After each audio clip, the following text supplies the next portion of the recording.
మీ అందరికీ మన రక్షకుడైన యేసుక్రీస్తు నామములో వందనాలు తెలియజేసుకుంటూ అదే రీతిగా సంఘ కాపురైన జగన్ పాలయ్య గారికి కూడా ప్రత్యేకమైన వందనాలు. నూతన సంవత్సరములో 5 దినాలు గడిచిపోయాయి.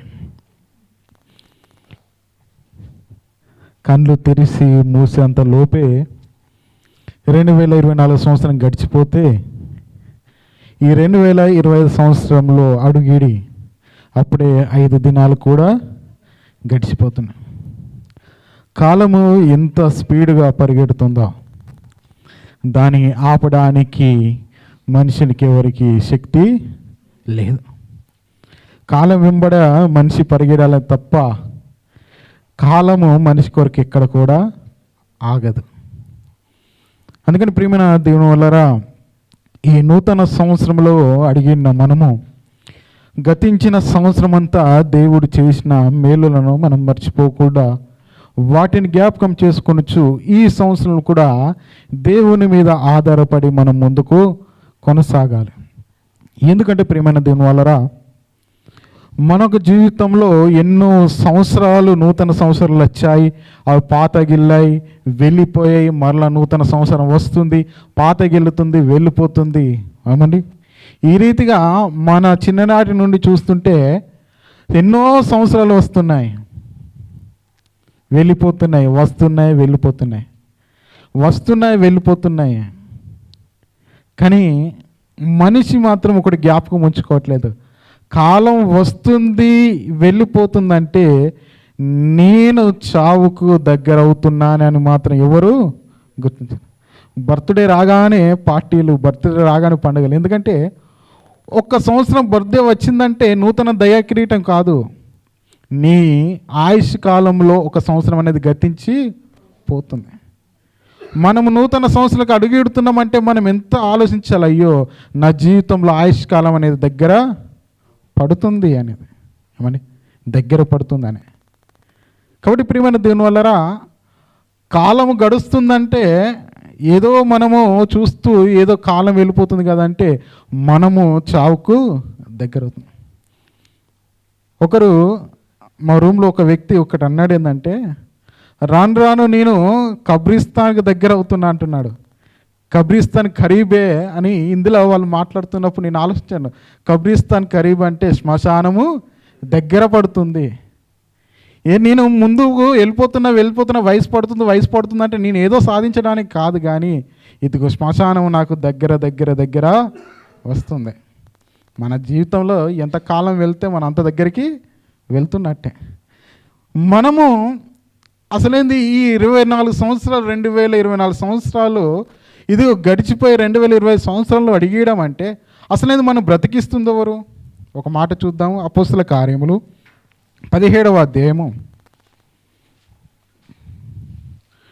అపోస్తల కార్యములు 17వ అధ్యాయము 28వ వచనం. అపోస్తల కార్యములు 17వ అధ్యాయము 28వ వచనం ఒకసారి చదవండి. మనము ఆయన యందు బ్రతుకుచున్నాము, చలించుచున్నాము, ఆ ఉనికి కలిగి అవని. మనము ఆయన యందు అనగా దేవుని యందు మాత్రం మనం బ్రతుకుచున్నాము, చెల్లించుచున్నాము, ఉనికి కలిగి ఉన్నాం. ఇదేనా మనకు ఒక ఉనికి స్పర్శ, మనం చెల్లిస్తున్నాం, నడుస్తున్నాం. అసలు ఈ 2020 సంవత్సరంలో ఇదిగో 5వ తారీఖు ఆయన సన్నిధానంలో కూర్చున్నామనంటే ఎవరి వలన నువ్వు బ్రతుకుచున్నావు? దేవుని వలన.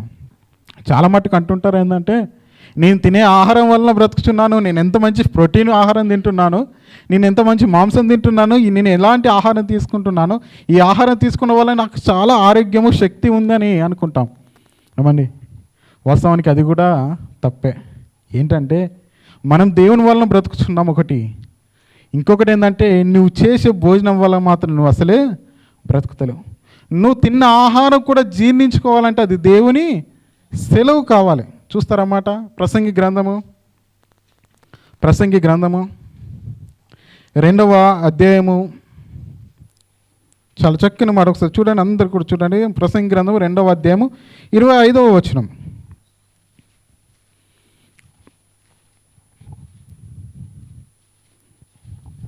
తీసారా? ఆయన సెలవు లేక భోజనము చేసి ఆ సంతోషించుట ఎవరికి సాధ్యం? భోజనము చేసి మనం బ్రతుకుచున్నాం, బలం తెచ్చుకుంటున్నాం అంటే కాదని. భోజనము చేసి ఆయన సెలవు అనగా దేవుని సెలవు లేకుండా ఇదిగో జీర్ణించుకుంటున్నాం, సంతోషపడుతూ ఇదిగా ఉంటున్నాం అంటే ఏమండి, అది ఆయన సెలవే. ఎందుకంటే భోజనం చేసి సంతోషిస్తున్నామంటే అది ఆయన సెలవు. ఆయన సెలవు లేకుంటే నువ్వు భోజనం చేసి కూడా నీవు బ్రతకలే. అందుకని ప్రియమైన దేవుని వల్ల ఒకసారి ఆలోచించండి, 2024 సంవత్సరంలో మనం ఎంత తిన్నామో, ఎన్ని కిలోల బియ్యం వచ్చాయో, ఎన్ని కోళ్ళు, ఎన్ని మేకలో, ఎన్ని చేపలో, ఎన్ని ఏమండి. మనది ఎంత? జానెడు పొట్ట అంటారు. కూటి కోసము కోటి విద్యలు. ఆ కోటి విద్యలు దేని కొరకంటే జానెడు పొట్ట అంటాం. ఈ జానెడు పొట్టలో 2024 సంవత్సరం ఒక్కసారి ఆలోచించండి, ఒక్క సంవత్సరం ఎంత తిన్నామో ఏమండి, ఎన్ని తిన్నామో. అసలేంది దేవుడు ఎంత గొప్ప దేవుడు అంటే, ఈ ప్రకృతిలో దేవుడు అనేక రుచులు ఇచ్చాడు, అనేక రుచులు. ఎన్ని రుచులు అంటే కూరగాయలలో ఎన్నో రుచులు, మాంసంలో ఎన్నో రుచులు, తీపి పదార్థాల్లో ఎన్నో రుచులు. మీరు హోటల్కి వెళ్ళిన తర్వాత హోటల్లో ఒక మెనూ ఇస్తాడు, దాంట్లో ఎన్ని ఉంటాయండి, ఒక్కొక్కటి ఒక్కొక్క టేస్ట్. అంతెందుకండి, మీరు ఎప్పుడు చూసిన పప్పే అనుకుంటారా? ఏమని రూమ్లో ఎప్పుడు చూసిన పప్పే, ఇంట్లో ఎప్పుడు చూసిన పప్పే అనుకుంటారా? 6 రోజులు 30 రోజులు ఏమని 365 రోజులు ఒకటే కూరతో తింటారా? అస్సలే. మన కూరగాయల మార్కెట్కు వెళ్తే కన్ఫ్యూజ్ అయిపోతుంది, ఏం తీసుకోవాలి, ఏమన్నా మధ్యాహ్నానికి ఏం వండాలి, సాయంత్రంకి ఏం వండాలి, తెల్లారితే ఏం వండాలి, టిఫిన్కి ఏంటి, లంచ్కి ఏంటి, డిన్నర్కి ఏంటి అని ఎన్ని రకాల ఆలోచనలు. అంటే ఈ రుచులు చూడండి, 4లో దేవుడు మనకు పెట్టాడు. ఇప్పుడు ఈ రుచులే లేకుండా ఒకటే రకంగా గడ్డి ఉంటే ఏమన్నా ఇన్ని హోటళ్ళు అవసరం మనకు? ఏమండి, ఒకటే రకంగా ఎక్కడ హోటల్ తిన్నా అదే టేస్ట్, ఇంట్లో ఉన్న అదే టేస్ట్, ఎక్కడ తిన్నా అదే టేస్ట్ అన్నప్పుడు ఏమంటే మనకు హోటల్లో అనేది అవసరమే లేదు. ఎందుకు? ఎక్కడికైనా అదే. కరోనా టైంలో నాకు కరోనా వచ్చినప్పుడు ఈ ఆలోచన వచ్చింది, ఏంటంటే ఏది తిన్నా రుచి లేదు, వాసన లేదు. 30 రోజులు అలానే తిన్నాం. ఎలా అంటే గొంతులు వేసుకోవడం, మింగడమే. ఎందుకు? నాలుగే టేస్ట్ లేదు, వాసన చూద్దామన్నా రుచి లేదు. మటన్ తిన్నా ఒకటే రకంగా ఉంది, ఎగ్గు తిన్నా ఒకటే రకం, కూరగాయలు తిన్నా ఓకే, పాలు తాగిన బ్రెడ్ తిన్నా, అన్నీ తిన్నా ఒకటే టేస్ట్ మాత్రం మారట్లేదు. అవును, టేస్ట్ కోసం ఎన్ని రకాలుగా ప్రయత్నించినా అన్నీ ఒకటే రకంగా అనిపిస్తుంది, అన్నీ ఒకటే రకంగా. ఇప్పుడు అన్నీ ఒకే రకంగా టేస్ట్ ఉంటే